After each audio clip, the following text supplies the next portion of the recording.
Hello na karibu tena katika somo letu la pili katika hatua yetu ya kuchagua wazo la biashara. Na baada ya kuwa umejifunza aina sahihi ya biashara unayopaswa kufanya kama mjasiriamali mdogo ili kuweza kuingiza kipato cha uhakika katika mitandao ya kijamii, basi twende tujifunze misingi mitatu ya biashara unayopaswa kuifahamu ama kuielewa kuhusu biashara. Nitakufundisha vizuri ili uweze kuelewa kwanza misingi gani ya kuzingatia, ila tutaanza na basic kabisa, maana ya biashara. Kwanza biashara ni nini? Baada ya kuwa umeshafahamu kwamba kuna biashara fulani za kitaalamu, sina biashara gani, turudi kwanza kwenye msingi. Nini maana ya biashara? Kwa sababu chochote kile unapokuwa na msingi nacho, ina maana kwamba unakuwa una uwezo wa kupata matokeo mazuri ama kujiepusha na changamoto ambazo zinaweza kutokea mbele. Biashara ni nini? Lazima uelewe, kuna tafsiri mbili, uelewe tafsiri inayosababisha watu wengi wanahangaika kwenye biashara na tafsiri sahihi ambayo unapaswa kuifahamu. Yaani kuna tafsiri mbili hapa ambayo moja inawapoteza sana watu na nyingine ndio sahihi ambayo inabidi kuielewa. Tukianza na ya kwanza ambayo ndio common na watu wengi wanaijua sana. Biashara ni mabadilishano ya bidhaa au huduma kwa pesa. Yaani mteja anakupa pesa, halafu wewe unampatia bidhaa au huduma. Kwa hiyo ndio maana ya biashara. Sio mbaya sana, lakini haijakamilika, kwa sababu ukiendelea kuamini hivi, kuna baadhi ya vitu unaweza kujikuta unaviruka halafu ukahangaika. Na tafsiri hii ndio imebeba mitazamo ya watu wengi sana kuhusu biashara. Kwa hiyo na tafsiri hii inawafanya watu wengi wanafocus kwenye kutafuta bidhaa au huduma za kuuza, na matokeo yake wengine wanaishia kuhangaika kwa kutafuta wateja wa kuwauzia bidhaa au huduma zao.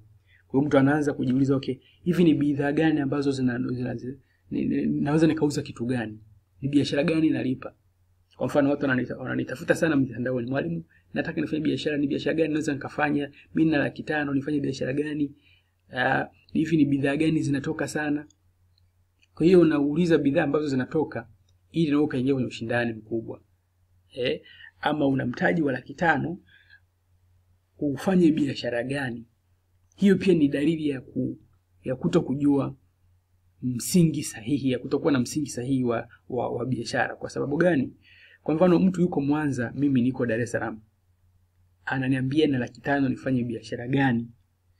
Na unajua kabisa watu, mahitaji ya watu wa Mwanza yanatofautiana na watu wa Dar es Salaam. Au mtu yuko Arusha lakini anataka apewe wazo moja kwa moja. Kuna mwingine anakuambia, mwalimu, nimejishakamilisha sasa hivi na pesa yangu, naomba niambie sasa nifanye biashara gani. Kwa hiyo watu wengi hawana msingi sahihi kwenye hiki kitu, na ndio maana wengi wanakuja kupoteza pesa nyingi na wanaanza kuzilaumu biashara. Unaanza kuilaumu biashara, kumbe shida ilikuwa ni kwako. Tafsiri sahihi ya biashara ni nini? Hasa katika muktadha wa kozi yetu. Biashara ni mfumo unaoujenga kwa lengo la kutatua matatizo ya watu fulani. Yaani ni mfumo ambao unaujenga kwa lengo la kutatua matatizo ya watu fulani. Na ndio maana nakwambia kazi ya mjasiriamali ni kutatua matatizo ya soko. Kama biashara yako haitatui matatizo ya soko, basi hauna haki ya kutengeneza pesa, hauna haki ya kupewa pesa. Na ili uweze kuendana na hii tafsiri, kwanza kabisa kipaumbele kikubwa ni kwamba wawepo watu fulani wenye matatizo au mahitaji yanayofanana. Ndipo utengeneze mfumo wa kuwasaidia kutatua hayo matatizo. Na ukielewa vizuri hii, hautahangaika kupata wazo zuri la biashara, na utakuwa ni bingwa wa kupata mawazo ambayo yako vizuri kwenye soko yanahitajika. Na ili biashara iitwe biashara, lazima izingatie misingi mitatu ambayo ndio ninataka uielewe vizuri siku ya leo. Msingi wa kwanza ni walengwa wakuu, yani wateja watarajiwa. Kabla hujafikiria bidhaa ya kuuza, kabla hujafikiria mtaji, cha kwanza kabisa tunasema anza kwa kuangalia soko, walengwa wako walengwa wakuu, wanaita target market, soko ambalo unalilenga. Kwa nini hiki kitu ni muhimu sana? Kwa sababu kwanza, walengwa ni watu gani au wateja watarajiwa? Ni kundi la watu wenye matatizo yanayofanana.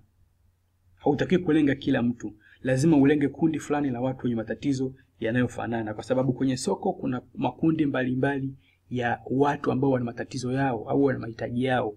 Kwa mfano, mtaani kuna wastaafu ambao wana pesa lakini hawajui wafanye biashara gani, maana yake hawana uzoefu, wanaogopa kupoteza pesa zao. Kwa hiyo wanatamani mtu ambaye anaweza kuwasaidia pengine kujenga biashara za uhakika.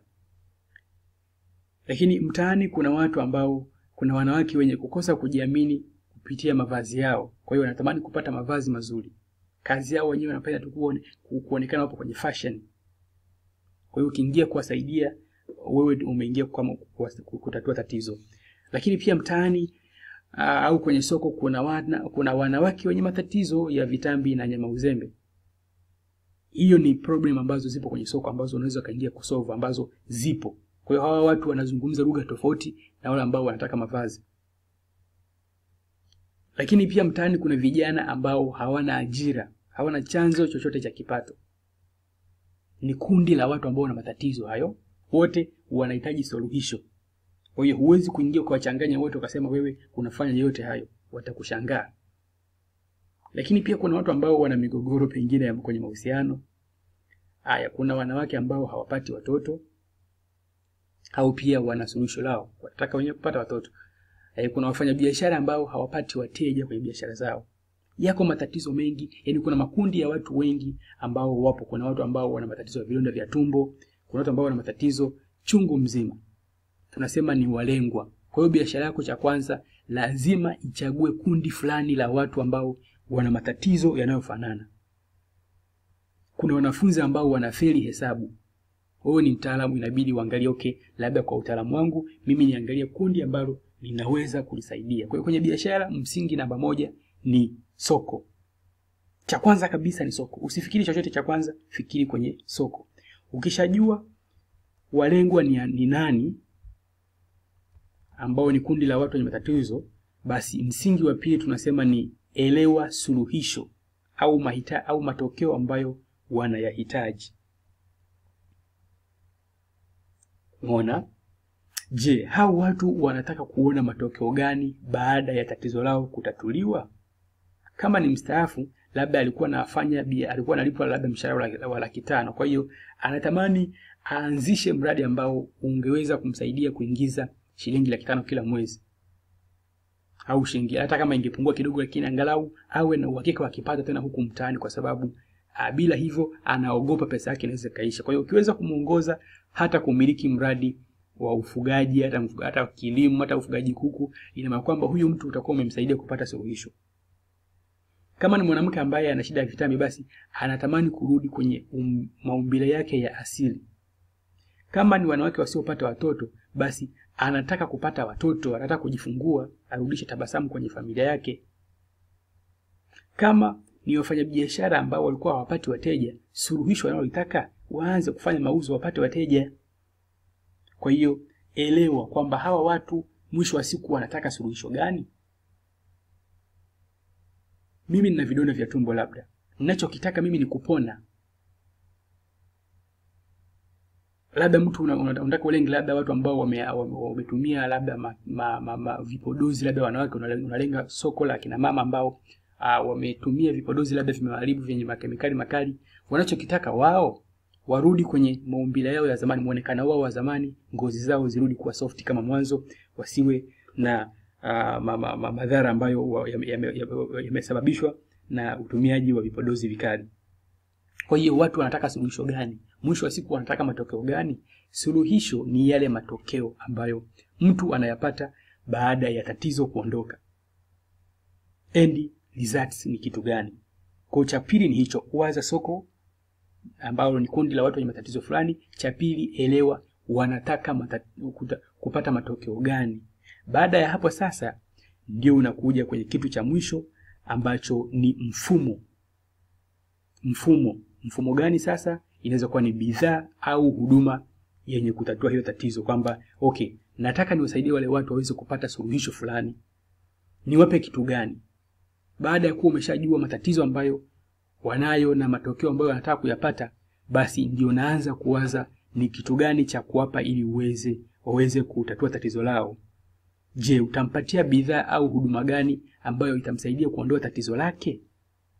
Inawezekana ukampa dawa kama ni tatizo la kiafya, kama labda ni mambo ya kibiashara unaweza kumpa mafunzo. Kama hivi sisi unapata mafunzo kwa sababu siwezi nikakwambia fanya biashara fulani, lazima upate mwongozo ambao utakusaidia wewe mwenyewe kuchagua biashara na kuweza kufanya, ama ni kupata wateja, ama ni kulipia matangazo na kutengenezea bidhaa kama hii ambayo unajifunza mwenyewe ukiwa nyumbani. Labda wewe ni bidhaa ambayo utawapatia ni mavazi ambayo yatasababisha wawe na confidence, anavaa vizuri, anajiamini hata kama ni ofisini. Labda ni kitabu ambacho kinakuwa kinamuonesha mtu hatua kwa hatua namna ya kuondoa tatizo lake, au ni program maalum, labda unalenga watu wenye uzito uliopitiliza. Unaandaa program ambayo ndani yake kuna diet, wale vitu gani, wafanye mazoezi gani ili tatizo lao liondoke. Na mtu analipia kwa sababu mwisho wa siku mimi ninachokitaka ni kupona. Kwa hiyo mimi sijui ni kitu gani kinaweza kunisaidia kuondoa tatizo langu, lakini kama unaweza kunihakikishia kwamba kitu unachonipatia kinaondoa tatizo langu, basi I am ready to pay. Niko tayari kulipa. Kwa hiyo kazi yako kama mjasiriamali ni kumtafuta mtu mwenye tatizo, kuelewa suluhisho analolitaka, halafu unatafuta bidhaa au huduma ambayo inaweza kumsaidia kuondoa tatizo lake. Haijalishi wewe haujui kutengeneza hiyo bidhaa, watafute watu wenye bidhaa, halafu ukamsaidia yule mtu ambaye umemuona ana tatizo na anataka kupata suluhisho. Ndio kazi ya mjasiriamali. Na ndio maana huhitaji kuwa na mtaji mkubwa, huhitaji kuwa na mambo mengi sana, unahitaji kumjua mwenye tatizo, kujua solution analolitaka, then unamletea bidhaa. Mtafute mtu ambaye ana huzuni, alafu wewe mpelekee tabasamu kwa kutatua tatizo lake. Pesa utatengeneza kama matokeo tu. Lakini kosa kubwa ambalo linawafanya watu wanahangaika kwenye biashara ni kwamba wanaanza na bidhaa. Anatafuta kitu cha kuuza, alafu anaanza kutafuta mtu wa kumuuzia. Unashangaa unayemuuzia hana uwezo wa kununua. Pengine hapendi hicho kitu au umeshachukua mzigo tayari. Pengine huyo mtu hana yani bajeti yake au hatumii hicho kitu, au wateja wake ni wachache. Ndio changamoto zinapoanzia hapo. Bidhaa ni kitu cha mwisho kabisa kufikiria. Usianze na bidhaa, acha kabisa, anza na soko. Kwa hiyo fikiria matatizo ya kutatua kwa watu ili kusudi wasaidie kuwaondoa kwenye maumivu, waende kwenye raha, then wewe utatengeneza pesa kwa mfumo huo. Ndivyo ambavyo biashara inapaswa kuwa. Labda nikupe mfano kidogo hapa uweze kuona. Nataka nikuoneshe mfano kidogo hapa kwamba kazi yako wewe ni kumtafuta mtu mwenye tatizo. Labda ndio huyu hapa ana huzuni, huyu mtu amekaa hapa hana furaha kwa sababu pengine hapati mtoto. Yupo hapa amenuna. Unaona? Alafu unachotakiwa wewe ni kumpeleka kwenye tabasamu. Hafanyaje? Hawezi kufurahi sasa kwamba nimepata mtoto ama tatizo langu limeondoka. Ndio kazi yako kama mjasiriamali, ni kumtafuta mtu ambaye ana huzuni, alafu unampeleka kwenye nini sasa? Kwenye furaha, anashangilia hapo. Sasa utampatia kitu gani chenye kumsaidia kuondoa hilo tatizo? Ndio bidhaa inakuja hapa katikati, kwa sababu hawezi kuwa na furaha mpaka kuna kitu fulani kije kimsaidie hapa katikati. Ndio inaweza kuwa ni dawa, inaweza kuwa ni mafunzo fulani, inaweza kuwa ni program fulani, lakini cha kwanza wewe ni kumtafuta mtu mwenye huzuni, mtu mwenye tatizo, halafu unampeleka kwenye nini? Kwenye furaha, kwenye utatuzi, kwenye suluhisho. Ndio kwa kutumia kitu gani? Ndio bidhaa inakuja. Kwa hiyo misingi mitatu ni nini kwenye biashara yetu? Tumesema misingi mitatu ni cha kwanza ni mteja, cha pili ni suluhisho analolitaka, alafu cha tatu ndio inakuja nini? Bidhaa yenye kumpeleka hapo. Hiyo ndio maana ya biashara, hiyo ndio misingi ya biashara. Naomba ufanye zoezi moja.